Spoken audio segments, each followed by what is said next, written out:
Salamu alaikum alaikum muso denmisɛnnin bɛ wakɔrɔba aw bɛɛ lajɛlen ni su aw ni sɔgɔma aw ni wula aw ni tile aw mana kɛ diɲɛ fan fan fɛ an ka foli ni tanu bɛ ka taga aw bɛɛ lajɛlen ma aw denkɛ n'aw balimakɛ don Dirisa Mbɛnta Yɛrɛwolo debout sur les remparts maliyɛnw an sigira su in na walasa ka jamana kɔnɔ ko minnu bɛ sen na Mali kɔnɔ ani Mali kɔ kan an ye minnu t'a la ka dɔ t'a la k'olu ɲɛfɔ aw ɲɛna surtout Mali yɛrɛ kun kan yan nɔ k'u bɛ ka évoluer cogo min na ani kibaruya minnu bɛ jamana kɔnɔ nin waati in na ka se ka dɔ walawala aw ye o la bi nouvelle ka di kojugu kibaruyaw ka di kojugu o la n y'a sɛbɛn ko Mali une terre bénie de Dieu siga t'a la Mali ye dugukolo min ye barika b'a la barika b'a la o tuma maliyɛnw video a y'a partage kosɛbɛ dugubaw togodaw Mali kɔnɔ ani Mali kɔ kan bɛɛ lajɛlen bɛ se ka bɔ a kalama cogo min na k'a fɔ ko minnu bɛ jamana kɔnɔ surtout kunnafoniya duman minnu bɛ yen nɔ ka di aw ma o tuma video a y'a partage kosɛbɛ aw ka kɛrw caman bila a y'a bila fan bɛɛ fɛ a ka groupe WhatsApp ni an bɛ mɔgɔ fo kosɛbɛ mɔgɔ minnu b'an ka video ta k'a bila u ka page kan minnu b'a tigɛ k'a bila YouTube kan minnu b'a bila TikTok kan an ka foli b'a bɛɛ vraiment an bɛ aw fo aw sara tɛ an bolo parce que vous contribuez également à ce que maliyɛn bɛɛ bɛ se ka kunnafoniya sɔrɔ k'a to a sigiyɔrɔ la cogo min na maliyɛnw bi kibaruya ka di kojugu u ko an ye jamana min ko diɲɛ bɛɛ kɔdonnen don anw ma k'an ni mɔgɔ si man di ko mɔgɔ si t'an fɛ k'an nɛgɛ bɔlen don ko kɔngɔ banna sɛgɛn banna maliyɛnw ja tiɲɛ tɛ ja tiɲɛ tɛ ja diɲɛ bɛɛ bɛ girin na anw de nɔfɛ bi fɛn min ye Iran jamana ministre des affaires étrangères a ministre min ɲɛsinnen don merci beaucoup an bɛ Morgan fo kosɛbɛ surtout Morgan de Paris an b'a fɔ kosɛbɛ ministre min ɲɛsinnen don Iran jamana ni jamana wɛrɛw ni ɲɔgɔn cɛ koɲɔgɔn ma n'o ye ka ministre des affaires étrangères ye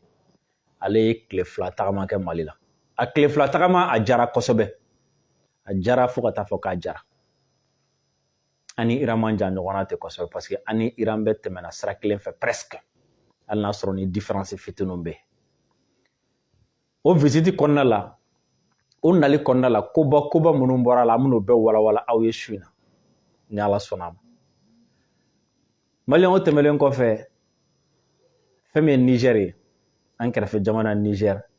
olu ka ministre dɔ wulila ka se Burkina an kɛrɛfɛ jamana na Burkina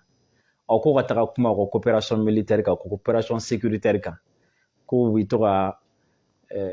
patrouille mixte minnu kɛ ɲɔgɔn fɛ walasa terrorisme kɛlɛli la yen fana Mali tɔgɔ bɔra ye parce que barika bɛ Mali la an na tila k'o fana walawala aw ye ni Ala sɔnna a ma inshallah Macron ko k'a bɛna wuli ka yala o yala fana ala tila ka fitinin fɔ aw ye o kan o kuma video y'a partage kosɛbɛ an bɛ fɔlɔ ka dugawu don kɛ an ka jamana premier ministre ni o ye Dr Choguel Kokala Mayiga ko ala ka bana kɛ farijagabɔ ye ko an mago b'a la a ka segin ka na joona an bɛ dugawu kɛ ala ye ala ka Choguel ɲuman segin ka na di an ma a ka ni forme ka na ani courage ni patriotisme ka segin ka na ka tɛmɛ kɔrɔlen kan o tɛmɛlen kɔfɛ an ka ministre très fort n'o ye colonel Abdoulaye Mayiga ye colonel Abdoulaye Mayiga ale min bilala intérim kunna colonel a ye Faransi tɔɔrɔ c'est-à-dire tellement que a ye Faransi tɔɔrɔ fo Jeune Afrique ni u ka journaliste dɔw quoi u ye min kɛ a bɛ une semaine bɔ u bɛ k'a tɔgɔ b'u ka journal la dɔrɔn u bɛ ka nkalon sugu bɛɛ da la tellement que n'a taara sigi télé la n'a bɛ communiqué kɛ tellement que a b'a kɛ ka ɲɛ surtout don min na a ye Emmanuel Macron bila place la ani u ka Florent Parler k'u kalan adamadenya taabolo ɲuman na k'u kalan u yɛrɛ ka gafebɔw kɔnɔna na olu yɛrɛ sɔnnen don kalankɛla bamananw philosophe bamananw olu ye min sɛbɛn ko adamaden kan ka i yɛrɛ kɛ cogo min na i kan k'i yɛrɛ mara cogo min na olu ye min sɛbɛn fɛn min ye colonel Abdoulaye Mayiga ye a ka communiqué kalantɔ la a ye Emmanuel Macron ni Florent Parler hakili jigin la ko u bɛnbakɛw y'u kalan min na n'u ɲinɛna o kɔ ale b'u hakili jigin la o ma bɛn o ma u ye livre bɔ ka journal sɛbɛn ka manamanakan caman sɛbɛn a kɔnɔ colonel tɔgɔ la nka ja ko bɛ ko la ala ye kanu ka ale kɛ an ka premier ministre par intérim ye an bɛ dugawu don kɛ a ye dɔ ka fara a kan halisa baara min dira a ma kalifara ma waati min kɔnɔna la a ka kɛ ni farifoni ye ka jamana kunnawolo ka sanayɛlɛ sɔrɔ a la parce que Mali bɛ niveau min na sisan nɔ vraiment kow ka kalan an tɛ se ka jɔ o de la intérim c'était obligatoire, c'était nécessaire aussi parce que an bɛ yɔrɔ min na i n'a fɔ bi wariko la diplomatie ko la centre bɛ kɛ don bɛɛ réunion bɛ kɛ don bɛɛ donc jamana yɛrɛ ka fonctionnement kama c'était nécessaire et c'était obligatoire aussi donc an bɛ dugawu kɛ colonel ye ala ka tali fanga di a ma ayiwa k'a fɔ dugawukɛla minnu bɛ ka taga dugawu kɛ yɔrɔ Mali la ni mɔgɔ min nomena dɔrɔn ayiwa misiw ni sagaw ni baw de cɛ ko ka taga dugawu k'a tigi mɔgɔ min kɛra premier ministre ye taa misi d'o ma o bɛ mun k'o la an ka dugawu k'a ye an kana taa charger don o don an nana foli la fo ka taga a yɛrɛ temps bɛ perdre a t'a la tɛna temps sɔrɔ ka taa baara kɛ ou bien ka temps sɔrɔ k'i concentrer Malo kura tɛ sɔn olu ma an ka dɔ bɔ olu la inshallah Maliyɛnw tɛmɛnen kɔfɛ Yɛrɛwolo Debout sur le rempart tɔgɔ la an bɛ dugawu don kɛ Russie jamana bɛɛ Russie jamana bɛɛ an bɛ dugawu kɛ a bɛɛ k'an ka condoléances présenter la famille Dugin na Vladimir Poutine kɛrɛfɛmɔgɔba dɔ o denmuso journaliste kun don a kun jɔlen don Mali ye kosɛbɛ parce que fɛn o fɛn kun bɛ kɛ Mali la ale kun bɛ kɛ sababu ye ni muso in kun bɛ kɛ sababu ye a kun bɛ bɔ ka journal caman na an bɛ manifestation minnu kɛ yan nɔ minnu bɛ bɔ Mali journal ko ko kun bɛ Mali la ale kun bɛ Rusiw la kodɔnnenya la kosɛbɛ n'o ye Dugin denmuso ye o don na u ye a ka mobili piéger a donna mobili kɔnɔ u kun t'a yɛrɛ nɔfɛ fɔlɔ k'u kun bɛ fa in de nɔfɛ parce que fa in jɔyɔrɔ ka bon Poutine ka fanga la kosɛbɛ o b'ale yɛrɛ de wele ko Poutine ka fanga cerveau parce que ko ale de Poutine ka fanga philosophe c'est-à-dire hakilila minnu bɛ kɛ Rusi bɛ baara kɛ ni hakililaba minnu ye ka caya ani Poutine bɛ baara kɛ ni hakililaba minnu ye ka caya n'u ka parti bɛ hakilila minnu labaara k'a don Rusiw kun na ko nin cɛ in kun jɔyɔrɔ ka bon la kosɛbɛ ale kun voilà donc o de kama o kun bɛ fɛ k'a faga parce que o hakilila ko n'u y'ale faga ko donc ko Poutine bɛna prouver cerveau la a tɛna mɔgɔ sɔrɔ mɔgɔ min hakili jagabɔ k'a ye a tɛna mɔgɔ sɔrɔ mɔgɔ min b'a bilasira mais malheureusement o m'a sɔrɔ u ye denmuso de sɔrɔ parce que an ye kunnafoni minnu sɔrɔ a don ko denmuso kun y'ale ka mobili ta donc ale kun kan ka mobili min ta denmuso y'o ta an ye kunnafoni ninnu sɔrɔ tan donc denmuso donna mobili in kɔnɔ denmuso in fana kun ye journaliste ba ye a kun lakodɔnnen don kosɛbɛ o denmuso kɔni donna mobili in kɔnɔ a ye contact k'ala yɔrɔ min na mobili explosera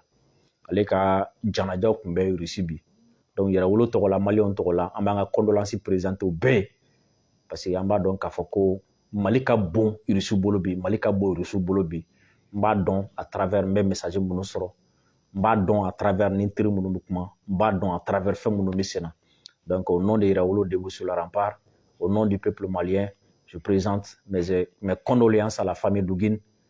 et mes condoléances au peuple russe à M. Dugin, à Vladimir Poutine et à tout le monde. Donc, vidéo a partagé kosɛbɛ. Maliyɛnw yan'an ka se an b'an da don sujet ba fɔlɔ min na o ye ɲɔgɔn ye min kɛra Burkina Faso entre le Niger et le Burkina. N'i ma fili Masawu de taara Niger ministre des Affaires étrangères. Donc, u taara Burkina ko ka taga baara kɛ fɛn min ye lakanako ye. Donc ko waati dɔ kun kɛra la Burkina ni Niger ko sɔrɔsiw kun bɛ baara kɛ ɲɔgɔn fɛ donc u taara ko baara minnu bɛ ka kɛ ko vraiment ko k'a fo kosɛbɛ donc ko halisa ko ka dɔ fara kan donc u ye séance de travail kɛ mais min ye ala koma yɔrɔ ye ko cogo di u faralen ɲɔgɔn kan Niger kɛlen kɔfɛ ka nin bɛɛ da anw kan Niger kɛlen kɔfɛ à travers Bazoum kɛlen ka anw nani k'anw dɔgɔya an ka sɔrɔsiw ye pucisiw de u tɛ se fɛn na n'u dɛsɛra kɛlɛkɛyɔrɔ la u bɛ boli ka taa coup d'état kɛ a kɛlen ka nin bɛɛ kɛ nin ɲɛmɔgɔ fila ka ɲɔgɔn ye la u tilalen ɲɔgɔn ye la ko cogo di ko bon ko u bɛ yɔrɔ min na sisan k'u ka fɛn bɛɛ kɛ pour que Mali k'a sen don nin ko in na u ka fɛn bɛɛ kɛ pour que Mali k'a fara Niger ni Burkina kan pour que ka se ka lakana sabati sinon n'a danna olu fila ma ko vraiment k'a tɛ se ka ɲɛ barika bɛ Mali la walahi bilahi c'est-à-dire an juguw de taalen filɛ u sigi minnu y'a yira diɲɛ bɛɛ la k'u t'an fɛ minnu y'a yira diɲɛ bɛɛ la ko k'anw de ye problème ye minnu y'a jira diɲɛ bɛɛ la k'an tɛ se fɛn na minnu y'a yira diɲɛ bɛɛ la ko se tɛ anw ye minnu y'a yira diɲɛ bɛɛ la ko fanga tɛ anw na o Bazoum ka o Masawuli kelen ka t'i sigi k'a fɔ ko olu ni Burkina bɛna nin baara min daminɛ ko tiɲɛ yɛrɛ la ko ni Mali ma fara k'a bɛ gɛlɛya k'u ka fɛn bɛɛ kɛ Mali ka fara u kan ko sinon ko lakana ko solution tɛ sɔrɔ a la c'est-à-dire i bɛ se ka fɛn bɛɛ fɔ ala ko la mais ala ye ala ye i bɛ se ka fɔ nɛn ka di n tɛ sɔn ala ko ma nɛn ka di n ma da ala ko la mais i yɛrɛ b'a dɔn i kɔnɔ ala ye ala ye ni ala ka alaya sera don min na i b'o segin o ma o don wala bila donc ninnu ka t'u sigi ka ɲɔgɔn ye kɛ u ka sɔrɔsiw b'u bolo ka fɛn bɛɛ b'u bolo nin bɛɛ dalen kɔ mali kan an sigilen bɛ an ka bɛri kɔnɔna la Assimi b'a ka bɛri kɔnɔ Sadio bɛ taga ka a ka Russie tagala ka sigi olu ka ɲɔgɔn ye mun bɔra a kɔnɔ ko pour que ka se ka lakana sɔrɔ ko non ko ni Mali ma fara ko in kan ko solution t'a la ko ni Mali ma fara ko in kan k'a tɛ ɲɛ kuma ye jumɛn Bazoum ko Barkani ye Mali bila k'u ka taa ale fɛ ka taa ka assemblée jagoya k'o tɛgɛ tunun k'o da a kɔ ka tila tuguni k'a ka population mate k'u bugɔ fo k'u faga k'u tɛ manifester Faransi contre la bibi na o Barkani sɔrɔsi 3000 min ye Mali bila olu bɛɛ taara ka t'u sigi Niger avec armes et bagages u n'u ka avion taara u n'u ka mirage taara u n'u ka blindés taara u bɛɛ taara Bazoum fɛ yen mais o bɛɛ la Bazoum taara Burkina ko pour que ale ka lakana min se ka sabati ko fo Mali k'a sen don ko in na Bazoum Faransi taara min Bazoum Barkani taara min ka Barkani tu fɛ yen Bazoum vous osez dire halisa ko Mali walayi ninnu bɛ tila ka yafa ɲini anw fɛ yan non Assou an ka taa ninnu bɛ yafa ɲini yan ninnu minnu k'u siw kunbere kan yan parce que a bɛ fɔ ko bamanankan na ko yanni i ka soli i ka tagama walayi n bɛ diɲɛ bɛɛ dɔn nafa t'a la i jija i ka mɔgɔ kelen dɔn min bɛ se ka ko dilan o ka fisa ni diɲɛ bɛɛ dɔnni ye diɲɛ bɛɛ dɔnni nafa t'a la ni u tɛ se ka ko dilan donc mɔgɔ kelen ɲini min bɛ se ka ko dilan i ka tugu la o ka fɔ i y'o ye i bɛ gɛrɛn kura la i y'o ye i ni teri kura bɛ ɲɔgɔn fɛ mɔgɔ kelen ɲini min bɛ se ka ko dilan i n'o ka tugu ɲɔgɔn fɛ Bazoum Faransi tɛ se ka ko dilan Barkani tɛ se ka ko dilan Faransi bɛ yɔrɔ min na bi a dɛsɛlen don a tɛ se donc a ka ɲɔgɔn ye ninnu a bɛ taga u bɛ tila ka segin ka na sa u bɛ segin ka na walayi bila u bɛ segin ka na an bɛ min fɔ Assimi ye dɔrɔn an ka taa n'a ye ninnu bɛ tila ka segin ka na ninnu bɛ tila ka na an deli yan ne yɛrɛ taara ni G min bɛ fɔ nin na sa o G5 Sahel avortelen kɔfɛ aw bɛ sɔn ka na bilen ko aw bɛna sigi anw da la yan bilen ko dɔ wɛrɛ ayiwa on ne sait jamais an ye kibaruya misɛnninw sɔrɔ ko Masudi yɛrɛ n'o fɔ Niger affaires étrangères k'a bɛ fɛ ka na Mali la ayiwa tiɲɛ don wa tiɲɛ tɛ an tɛ bɛrɛ dɔn a la fɔlɔ mais an kɔni b'a dɔn kɔni a nana o n'a nana on sait que Job b'a mɛn Job bɛ se ninnu mɔgɔ ninnu minɛ cogo la n'a yɛrɛ ma n'a kungo don mais n b'a dɔn Job bɛ se ninnu minɛ cogo la donc Ala de ye kiiri tigɛ anw ni ninnu ni ɲɔgɔn cɛ parce que bi an ɲɛ bɛ Sukoyi la anw bolo a y'an ka Sukoyi minnu lagosi a ɲɛ t'olu la a nata dalen t'o kan a y'an ka Albatros minnu lagosi a y'an ka migi minnu fɛn an ka hélico minnu lagosi a ko k'an ka sɔrɔsi minnu tɛ fɛn awɔ bi a ko a tɛ se jɔnkala bɛ jɔnkala fasa Bazoum i bɛ jɔnkala fɔ nin bɛɛ kɔfɛ Macron fana dɛsɛlen don a bɛ yaala la parce que gazi ko b'a la bi Union européenne ye wa kibaruya dɔ sɔrɔ ko u bɛ k'u labɛn parce que ko fo nɛnɛ natɔ la k'a bɛ sɔn ka gɛlɛya kosɛbɛ gazi ko la parce que Russie ko k'a bɛna gazi tigɛ o la ko n'u bɛ taga gazi ɲini yɔrɔ min na k'o k'a ɲini ko sinon k'ale ka gazi k'a bɛna tigɛ a y'u bagabaga yɛrɛ fɔlɔ k'a bɛna gazi tigɛ tile 3 ɲɔgɔn ko ka baaramisɛnnin dɔw kɛ fɔlɔ an b'a dɔn baaramisɛnnin tɛ Poutine bɛ fɛ k'u se u dan na o de la Macron bolila k'a bɛ taga Algérie parce que gazi bɛ yen mais o gazi ka dɔgɔ a t'u mago ɲɛ Iran min nana anw fɛ yan o fana ye pays producteur de gaz ye producteur de pétrole producteur d'uranium parmi les 10 premiers pays en technologie Iran b'o kɔnɔna la o Iran ministre des affaires étrangères de nana anw fɛ yan ka na tile 2 kɛ yan ani Mali bɛnna ko la baara caman kɛra yanni n ka don Iran ka cas kɔnɔna la n'an ka Iran similitude minnu b'a ni Iran cɛ dɔɔni min na n ko ani Iran man jan ɲɔgɔn na kosɛbɛ an ka parcours man jan ɲɔgɔn na kosɛbɛ Iran fana ye jamana min ye a bɛ fɔ a ma ko pays révolutionnaire de don parce que fɛn min ye Ayatollah Khomeini a nana sɔrɔ min bɛ yen nɔ a y'o gɛn donc a y'o fɛnw tɔgɔ yɛlɛma donc Ayatollah Khomeini a bɛ tubabu kɔnɔ k'olu de y'a dilan olu de ka mɔgɔ dɔw ye fɛn sugu bɛɛ kɛ mais a nana dɔrɔn a y'a kɔ don tubabuw la donc u ye sanction d'a kan donc révolution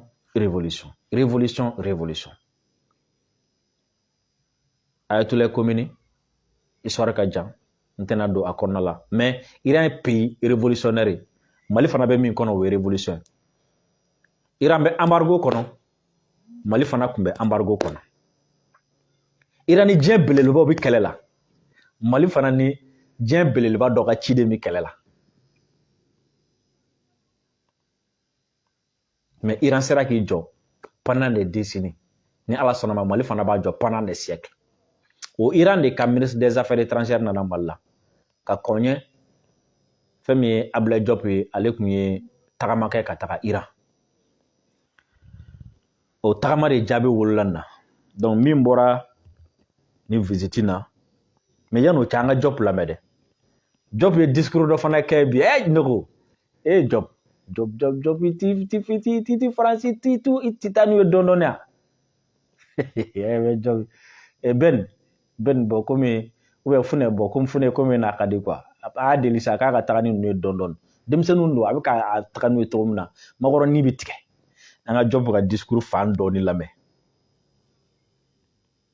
Mais par-delà votre amitié, le respect que vous avez pour l'Afrique, pour les Africains, pour les autorités qui dirigent les pays africains. Monsieur le ministre, je vous disais tout à l'heure quand nous discutions, vous m'avez fait part aussi des expériences de votre président qui a visité beaucoup de pays africains avant de devenir président. Donc il n'a pas découvert l'Afrique dans un livre. Diop, ko monsieur le ministre ko an kun bɛ baro la sisan nɔ i y'a fɔ n ye ko aw ka président ko a ye farafina jamana caman yaala fɔlɔ yanni a ka kɛ président ye o la ne yɛrɛ b'a faamu o la k'a fɔ ko mɔgɔ min don a bɛ farafina dɔn kosɛbɛ ale ma farafina kalan livre kɔnɔ a bɛ kuma sɛbɛnni kuma faamu Diop bɛ k'a fɔ ko Iran président ma farafina kalan livre kɔnɔ quoi c'est pour répondre à plaisanterie minnu bɛ t'u sigi o ka esclavagisme minnu bɛ t'u sigi kabala k'u dɔn ma se Mali la kabala k'u dɔn u tɛ farafina dɔn ka t'u sigi u ye farafina dɔn mun fɛ à travers exploiter o livre minnu ni fɛn minnu sɛbɛn Mali kan ou bien farafina kan olu ka farafina dɔnni dan ye o ye u bɛ farafina kalan livre de kɔnɔ n'i ye français caman ni américain caman ni allemand caman ta u ye Mali kalan livre de kɔnɔ u ye farafina kalan livre de kɔnɔ donc olu b'an barbar filɛ de quoi u t'a dɔn olu bolo non halisa Mali tɛ foyi donc a ko ayi dɛ ko Iran président ta t'o ye dɛ ko u m'an dɔn livre kɔnɔ dɛ o kɔrɔ ye jumɛn ko b'an dɔn Diop il se kɔrɔba tigɛ la. Il connaît l'Afrique, mais aussi je voudrais saluer l'engagement du président Raïssi. J'ai été moi-même au mois de février en Iran. J'ai pu constater que non seulement vous avez une politique africaine, mais vous avez aussi un engagement pour l'Afrique. A ko min fɛ fana k'a ka jamana président fɔ kosɛbɛ parce que ko n bɔra yen nɔ kɔsɛ n'a lamɛn n y'a ye k'a fɔ ko taabolo dɔw b'a bolo n'o ye politique africaine ye taabolo dɔw b'aw bolo farafina kun kan n y'a ye k'a fɔ vraiment sira dɔ b'aw bolo quoi aw ni farafina ni ɲɔgɔn cɛ aw bɛ fɛ a ka taa cogo min na kuma kɔrɔ jumɛn a bɛ fɛ k'a fɔ de n y'a ye k'a fɔ vraiment hakilila dɔ bɛ aw la farafina ko kun kan quoi aw ni farafina ka jɛw togoyaw la hakilila dɔ bɛ aw la ko ka daw a ma daw hakilila ninnu dɔrɔn ma dɛ n y'a ye k'a fɔ ko c'est à dire aw cɛsirilen don farafina ko la yɛrɛ quoi aw cɛsirilen don farafina ka ko la aw bɛ wuli ka jɔ la farafina ka ko la o kɔrɔ ye jumɛn aw kɔnɔjɛlen don ani ninnu tɛ kelen ye minnu farafina tɔgɔ b'u da mais kɔnɔjɛlen tɛ u cɛsirilen tɛ farafina ko la mais n y'a ye k'a fɔ ko aw ka président cɛsirilen don farafina ko la quoi. Un engagement respectueux. Je le dis, je le répète, beaucoup de pays aujourd'hui s'intéressent à l'Afrique, mais pour beaucoup d'autres raisons. Ils s'intéressent à l'Afrique contre d'autres pays. Ako wa cɛsiri min fana don bonya b'a kɔnɔ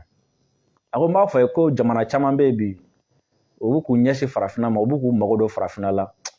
mais u bɛ k'a kɛ nafa wɛrɛw de kama quoi laɲini wɛrɛw b'u la quoi ko dɔw yɛrɛ ta ye u bɛ k'u ɲɛsin farafina ma dɔrɔn parce que u bɛ fɛ ka jamana wɛrɛ kɛlɛ quoi i n'a fɔ faransi ni alimaɲi ninnu ni fɛn ninnu n'i ye Mali tɔgɔ mɛn o dɔn dɔwɛrɛ tɛ parce que u bɛ fɛ ka Irisi kɛlɛ quoi américain k'u caman bɛ ten caman b'a ɲɛsin farafinna ma parce que a bɛ fɛ ka jamana wɛrɛ de kɛlɛ parce que a ɲɛ b'a la farafinna ni jamana wɛrɛ ka di farafinna ni jamana wɛrɛ bɛ ka surunya ɲɔgɔn na farafinna ni jamana wɛrɛ bɛ ka jɛ min kɛ a jɛ nafa ka bon donc o la u bɛ k'u ɲɛsin farafinna ma farafinna ka hɛrɛ kama tɛ farafinna bonya kama tɛ mais pour que k'o jamana in kɛlɛ u b'u ɲɛsin farafinna ma video y'a partagé. Contre d'autres personnes. Je crois que quand on s'intéresse à l'Afrique, on s'intéresse à l'Afrique parce qu'on y voit un intérêt pour soi-même, un intérêt pour les Africains, en dehors de toute politique de domination. Je voulais saluer votre pays pour cette approche responsable de l'Afrique. La tenue aujourd'hui de la première session de la commission mixte de coopération, parce qu'il s'agit d'un événement historique, depuis la mise en place de cette commission, c'est la première fois que cette commission se réunit et se réunit ici, au Mali. Et cette commission de mixte de coopération qui concrétise ainsi les orientations de nos deux dirigeants, son Excellence le colonel Assimi Goïta, mais aussi son Excellence M. Ibrahim Raïssi, constitue une étape essentielle sur la voie de la réalisation des aspirations de nos peuples et de nos autorités à conférer une nouvelle dimension à nos relations bilatérales. C'est aussi un moyen pour promouvoir les liens de fraternité, les liens de solidarité, les liens d'amitié, les liens de coopération entre nos deux pays dans les domaines et dans différents domaines, mais aussi pour entrevoir des perspectives prometteuses. Excellence, Monsieur le Ministre, chers frères, cette rencontre inaugurale d'une nouvelle étape sur le chemin du renforcement de la coopération nous offre le cadre idéal pour évaluer le chemin parcouru en matière de développement des relations entre nos deux pays, mais aussi pour élargir les domaines de ce partenariat. À ce titre, je tiens à saluer le travail remarquable accompli par nos experts, dont les conclusions, je voudrais m'en féliciter, nous permettront de renforcer les acquis, mais aussi de réaliser les projets relevant des domaines prioritaires comme la santé, l'agriculture, les infrastructures, l'ingénierie, les mines et l'enseignement supérieur. Je me réjouis que cette excellente opportunité de réfléchir ensemble et échanger nos vues sur les perspectives d'émergence de nouveaux partenariats féconds afin de trouver des solutions idoines à nos préoccupations communes. Un tel exercice nécessite bien entendu la prise en compte des exigences d'un monde en perpétuelle mutation, dont les défis majeurs aujourd'hui se posent en termes de paix, de stabilité, d'amélioration de l'environnement des affaires, de lutte contre le terrorisme et la prévention de l'extrémisme violent. Défis auxquels, Monsieur le Ministre, nos deux pays demeurent confrontés, le terrorisme demeurant un défi majeur, mais nous devons aussi rappeler, Monsieur le Ministre, que le terrorisme tel que nous y faisons face aujourd'hui, dans les dimensions que nous connaissons, est en grande partie un produit fabriqué. Aywa, jobe Adam na de ko gɛlɛyaba min b'an kan terrorisme b'a la ko mais a ko terrorisme ko fɛn de don fɛn min ni a labɛnna kɔfɛ dɛ a labɛnna kɔfɛ k'a ta ka na k'a cun an kan de sinon k'a fɔ k'an ka jamana kɔnɔ yan ko kɛlɛ dɔ de bɛ yan ninnu de ye dɛ a labɛnna kɔfɛ k'a ta ka na cun an kan yan. Pour des objectifs géopolitiques inavoués, pour aussi imposer à nos pays souvent une guerre par procuration. Ko k'u ka laɲini ye jumɛn ye a minnu b'a kɛ a dɔw la laɲini dɔ b'u la u tɛ sɔn k'o b'u da u t'u fɔ u b'u dusukun kɔnɔ ye wa a dɔw la a kɛkun ye jumɛn walasa u bɛ fɛ ka jamana dɔ kɛlɛ u bɛ siran o jamana u tɛ se ka taa o jamana in na u bɛ fɛ ka mɔgɔ dɔ kɛlɛ u tɛ se o la u bɛ fɛ ka fɛn dɔ kɛlɛ u tɛ se o la donc u bɛ nin terrorisme dilan ka na cun anw kan yan walasa ou bien a dɔw bɛ yen nɔ u bɛ fɛ ka diɲɛ mara géopolitique quoi pour que ka jɔyɔrɔba sɔrɔ ka tɔgɔba sɔrɔ i n'a fɔ faransi filɛ ne ka min kɛ a mago b'an ka dugujukɔrɔ nafolo la pour que ka se ka fangaba sɔrɔ jɛna faransi mago bɛ anw ka jamana na walasa diplomatiquement ale bɛ se ka jɔyɔrɔba sɔrɔ a k'a fɔ k'ale de bɛ Mali ko ɲɛnabɔ o la a bɛ taga n'o ye Nations Unies na ka taa baara kɛ n'o ye o la Mali bɛ tugu a kɔ a k'a fɔ k'ale de bɛ se ka Niger ko ɲɛnabɔ Niger bɛ tugu a kɔ a k'a fɔ k'ale de bɛ se ka Burkina ko ɲɛnabɔ Burkina bɛ tugu a kɔ a k'a fɔ k'ale de bɛ se ka Farafina ko ɲɛnabɔ Farafina bɛ tugu a kɔ o kama pour que Farafina ka tugu ale kɔ a bɛ mun kɛ sisan nɔ o bɛ taga terroristes labɛn ka terroristes dilan k'u cɛ ka n'u to anw kan yan wala ni kɛlɛ daminɛna a la ale kelen bɛ tila ka na tuguni n'a fɔ ale bɛ se k'olu kɛlɛ i n'a fɔ ale de bɛ n'an dɛmɛ k'o kɛlɛ wala a b'o tɔgɔ sɔrɔ a b'o mandiya sɔrɔ diɲɛ ɲɛkɔrɔ wala a b'o nafa fana sɔrɔ quoi jɔn bɛ mɔgɔ ni faamu po. Pour atteindre un certain nombre d'objectifs. Ces défis conjugués à la crise sanitaire et à ses répercussions économiques et financières ont mis à rude épreuve les tissus socio-économiques de nombreux. Am job ka discours d'un wala rapidement Amedo rapidement Iran ministre canal la amna fo nitigi mago be ango to ko fa no nyana wo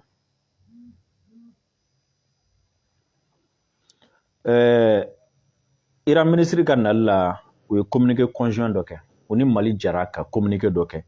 o communiqué conjoint na an bɛ fitini ɲɛfɔ aw ye a kɔnɔko kan o la aw b'a faamu fɛn minnu tɛmɛna inchallah. Au cours de cette visite s'est tenue la première session de commission mixte de coopération donc u ka nin ministre ka nin nali senfɛ a ka nin voyage senfɛ a kɛra sababu ye jɛkulu dɔ kun bilalen don sen kan jɛkulu min ni maliyɛnw b'a kɔnɔna la iraniyɛnw b'a kɔnɔna la o jɛkulu in fana u ka ɲɔgɔn ye fɔlɔ tenu la première session o jɛkulu in ka ɲɔgɔn ye fɔlɔ o kɛra nin taga ni ka segin senfɛ nin taga ni ka segin senfɛ fana fɛn min ye experts fana Mali experts ni Iran experts olu sigira ka kuma kɛ wala